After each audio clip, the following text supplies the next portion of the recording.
নবম শ্রেণীর প্রিয় শিক্ষার্থী S Haldar sir YouTube channel থেকে তোমাদের সবাইকে স্বাগতম। আজকে তোমাদের জন্য আরেকটি নতুন ভিডিও নিয়ে এসেছি। ইংরাজি মডেল প্রশ্ন দ্বিতীয় পর্যায়ক্রমিক মূল্যায়ন সেরা প্রস্তুতি হিসেবে 1 নম্বর মডেল প্রশ্ন তোমাদের দেখাবো। আর 40 মার্কের একটি প্রশ্ন বিশ্লেষণ সহ আমি সম্পূর্ণ সমাধান দেখাবো এই ভিডিওতে। খুব সহজেই তোমরা ইংরেজি শিখতে পারবে এই ভিডিও দেখলে। তাই কাজে ভিডিও শুরুতেই বলবো, তোমরা যারা এখনও আমার চ্যানেলটিকে সাবস্ক্রাইব করোনি তারা এখনই চ্যানেলটিকে সাবস্ক্রাইব করে বেল আইকনটি প্রেস করে দাও। তোমরা দেখতে পাচ্ছ এই প্রশ্নটি আসলে মধ্যশিক্ষা পর্ষদ প্রদত্ত নমুনা প্রশ্নপত্র। তাই মধ্যশিক্ষা পর্ষদ অর্থাৎ বোর্ড কর্তৃক একটা প্রশ্ন তোমাদের কোন প্যাটার্ন হবে সেই প্যাটার্ন অনুসারে দিয়ে দেয়। সেই প্রশ্নটি আমি তোমাদের সামগ্রিক উত্তর বিশ্লেষণ করে দেখাবো। হ্যাঁ, তো যাই হোক, এখানে টোটাল 1 2 3 4 এভাবে করে 7 দাগ নম্বর পর্যন্ত প্রশ্ন আছে, যে কোশ্চেন 7, ঠিক আছে। তো আমরা এক এক করে প্রশ্নের উত্তর দেখব, কিন্তু প্রশ্ন শুরুতেই যে প্যাসেজ আছে সেই প্যাসেজটা যদি তোমরা বাংলা মানে ঠিকঠাক করে বুঝতে পারো তাহলে কিন্তু উত্তরটা ঠিক করে দিতে পারবে। এই কারণে প্যাসেজ নম্বর 1, যেটা এখানে টোটাল আমি 3টি প্যাসেজ যে প্রশ্নে যেটা দেওয়া আছে 3টি প্যাসেজ আছে। আমি প্রতিটার প্যাসেজ বলতে প্রথমটা সিন প্যাসেজ, পরেরটা আনসিন, মানে আর একটা কবিতা যেটা। হ্যাঁ, তাহলে আমরা প্যাসেজ নম্বর 1 এর বাংলা মানে দেখব। বাংলা মানে the young seagull was alone on his ledge. তরুণ সিগালটি তার কার্নিশে একা ছিল। His two brother and his sister had already flown away the day before. তার 2 ভাই 1 বোন আগের দিন উড়ে চলে গিয়েছিল। He had been afraid to fly with them. সে তাদের সাথে উড়তে ভয় পেয়েছিল। When he had run forward to the brink of the lakes, he became afraid. যখন সে কার্নিশের কিনারে এগিয়ে গিয়েছিল তখন সে ভয় পেয়ে যায়।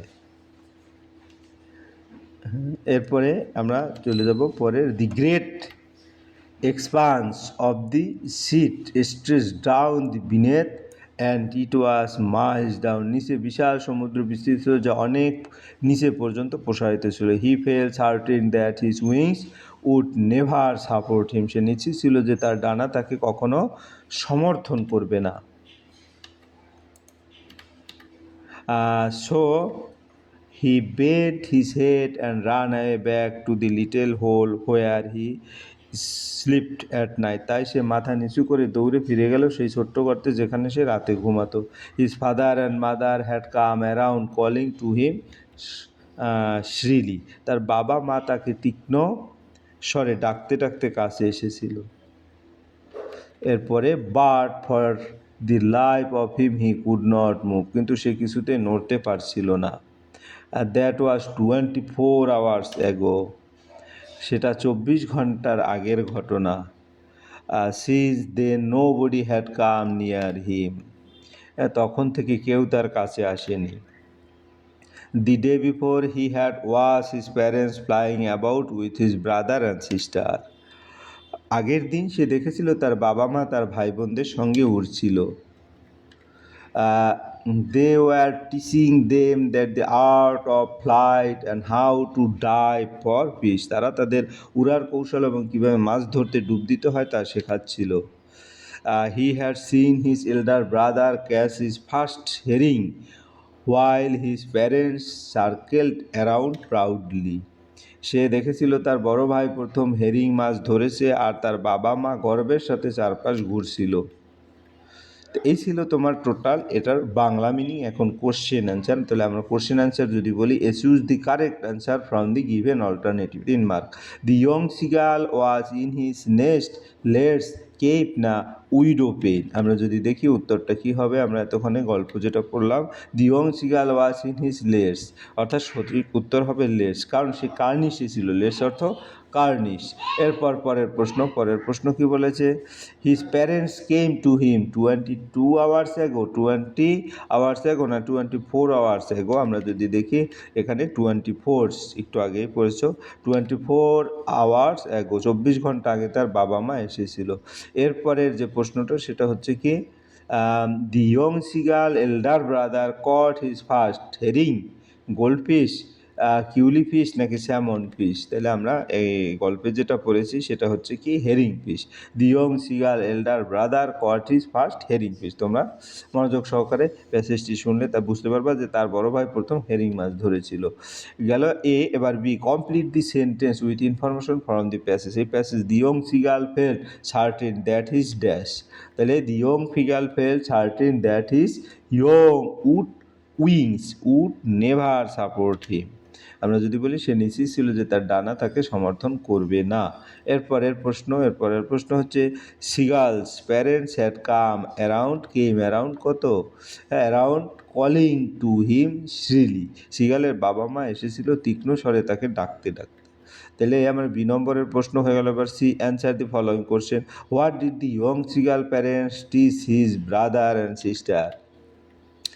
তাহলে they taught them the art of flight and how to dive for fish. হ্যাঁ, তারা তাদের উড়ার কৌশল এবং মাছ ধরার জন্য কীভাবে ডুব দিতে হয় তা শিখিয়েছিল। তাহলে আমার 1 নম্বর প্যাসেজের সমস্ত প্রশ্ন হয়ে গেল। এবার passage number 2, that means poem. হ্যাঁ, তা পোয়েম যদি দেখি, O I am gone back to the days of youth. আমার পোয়েমটা দেখে আসি। O I am gone back to the days of youth, I am child once more. হ্যাঁ, তাহলে I am a child once more, আমি আবার এক শিশু হয়ে গেছি। তারপরে and neath my father sheltering roof, আর আমার বাবার আশ্রয়দায়ী ছাদের নিচে। তারপরে অ্যান্ড নিয়ার দি ওল্ড হল ডোর, এবং পুরনো হলঘরের দরজার কাছে।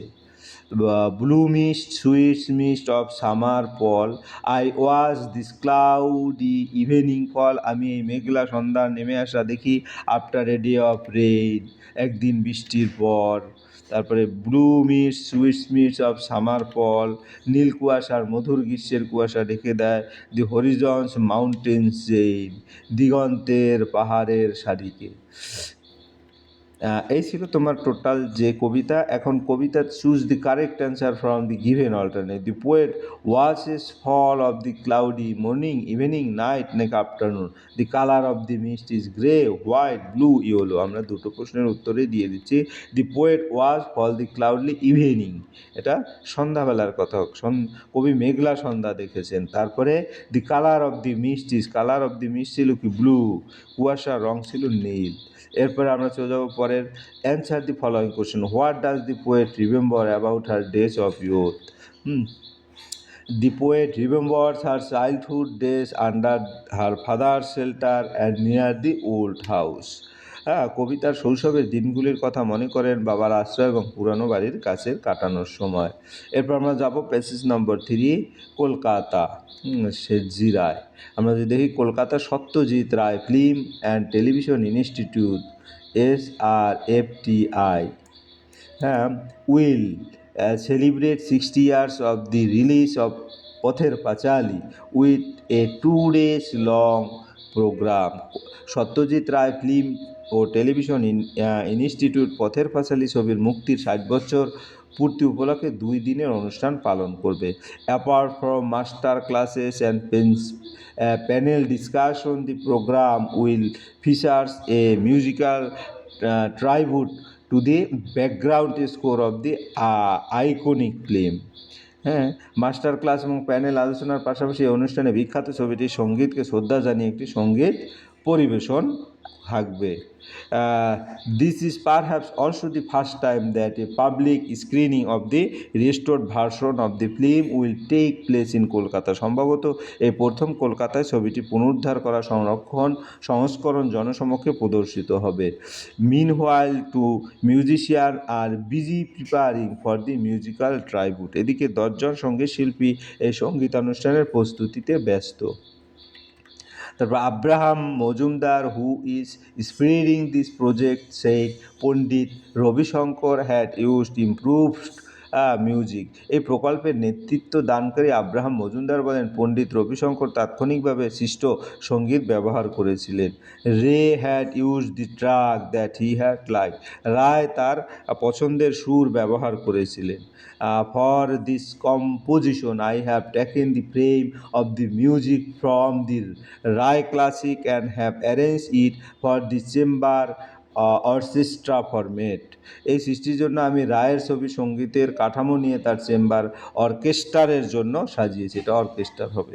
এরপরে যেটা হচ্ছে ছিল first violin violin and second violin viola and double bass will be played in this piece that will produce 5 different voices in harmony.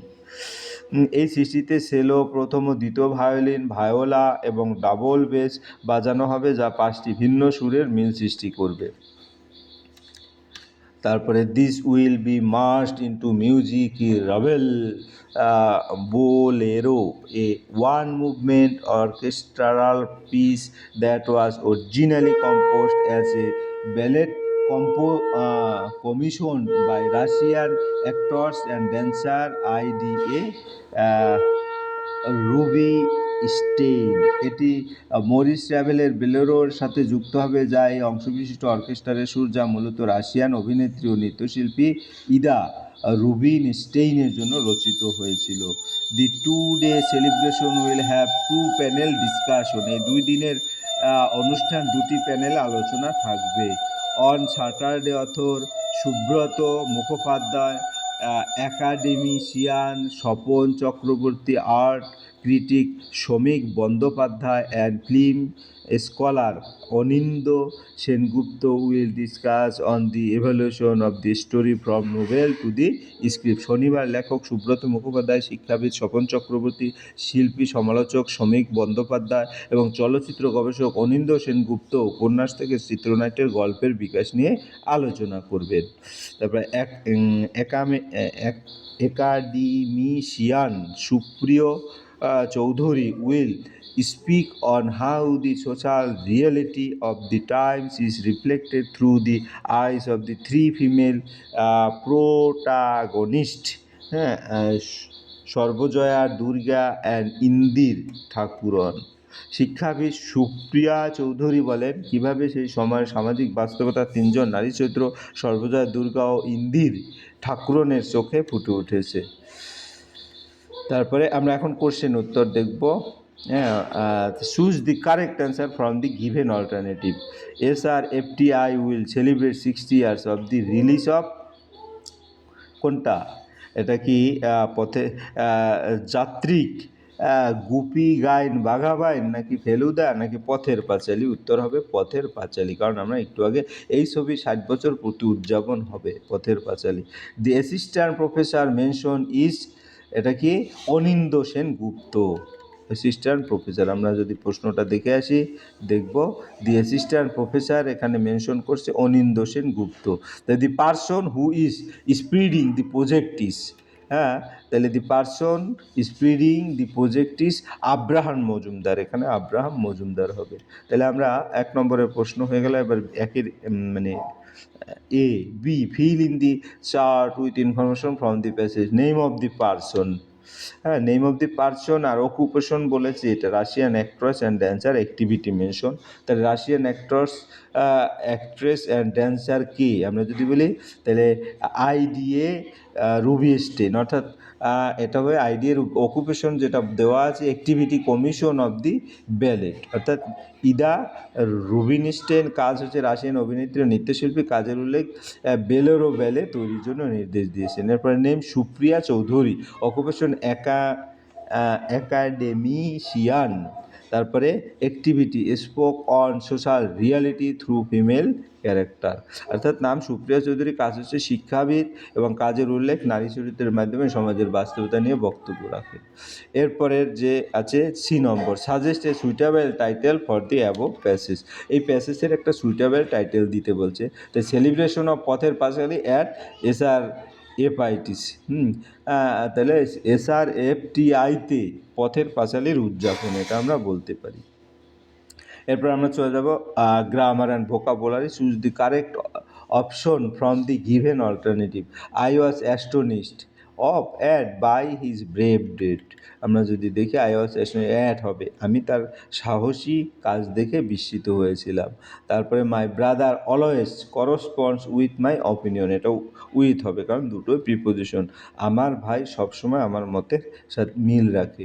এরপর পরের প্রশ্ন, do as directed, how beautiful we talk, change into an assertive sentence. Assertive সেন্টেন্সে change করতে বলছে, তা we talk very বিউটিফুল্লি, assertive sentence, হ্যাঁ, we talk very বিউটিফুল্লি। এরপরের যেটা তুমি খুব সুন্দরভাবে কথা বলছিলে, এরপরে I can go out when the rain stop, simple সেন্টেন্সে নিতে হবে।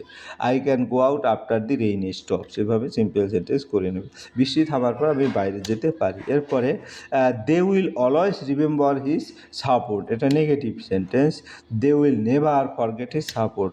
দেখেছো, অলওয়েজের বিপরীত নেভার আর রিমেম্বারের বিপরীত ফরগেট, তার কখনো তার সাহায্যে ভুলবে না।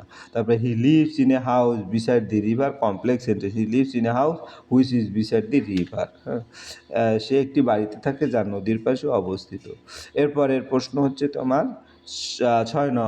5 নম্বর হয়ে গেল। 6 নম্বরে following are the mention of the word that you came across in the passage number 3, অর্থাৎ 3 নম্বর প্যাসেজে এই দুটো ওয়ার্ড আছে, সেই ওয়ার্ড দুটোর সিনোনেম লিখতে হবে ওই 3 নম্বর প্যাসেজ থেকে। 2 দুগুণে 4 মার্ক।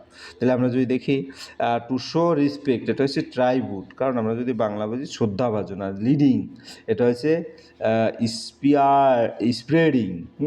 লিডিং হচ্ছে নেতৃত্ব দান করা, আর স্প্রেডিং হচ্ছে অগ্রণী ভূমিকা নেওয়া। তো গেল 7 নম্বর। এবার 8 নম্বরের প্রশ্ন দেখবো। 8 নম্বরের প্রশ্নে কি বলেছে?